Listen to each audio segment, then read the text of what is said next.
Pour faire un bon caramel, ça prend à peu près 4 ingrédients. Du sucre, de l'eau, du sirop de maïs et de la crème. La crème n'est pas nécessaire si on veut se faire une crème caramel. Par exemple, à ce moment-là, aussitôt que le sucre coloré, on le verse dans nos ramequins. Pour se faire une sauce ou un caramel bonbon, là, la crème est nécessaire. Pour ce faire, c'est pas compliqué. Dans une casserole, on va mettre le sucre avec l'eau et le sirop de maïs. Le sirop de maïs est intéressant pour prévenir la cristallisation. On va allumer le feu au plus fort et là, on va pouvoir remuer juste pour tout dissoudre ça et porter à ébullition. Après ça, on n'y touche plus. On le laisse tel quel. S'il y a du sucre de coller sur la paroi, vous allez vous prendre un bol d'eau et un pinceau et vous allez le dissoudre comme ça.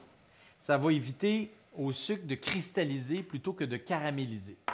Et la technique infaillible, si vous voulez être sûr, c'est aussi de mettre un thermomètre, que ce soit la tige dedans ou un thermomètre à bonbons.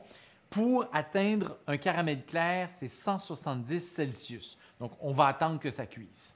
À partir du moment où vous avez obtenu 170 degrés Celsius, il faut être très prudent parce qu'à 180, c'est un caramel moyen et 190, c'est le plus foncé que vous pouvez faire.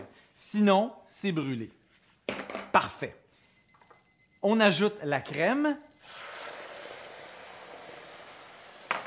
On ferme le feu. Et là, on remue. Tiens, je vais retirer mon thermomètre.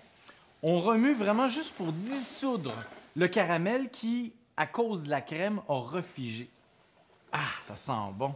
Donc, on a ajouté notre crème, on a bien dissous. C'est tout. Vous allez verser ça dans un bol et laisser refroidir. Si j'avais mis moins de crème, ça aurait pu être un beau caramel à tartiner et encore moins de crème, un bonbon au caramel.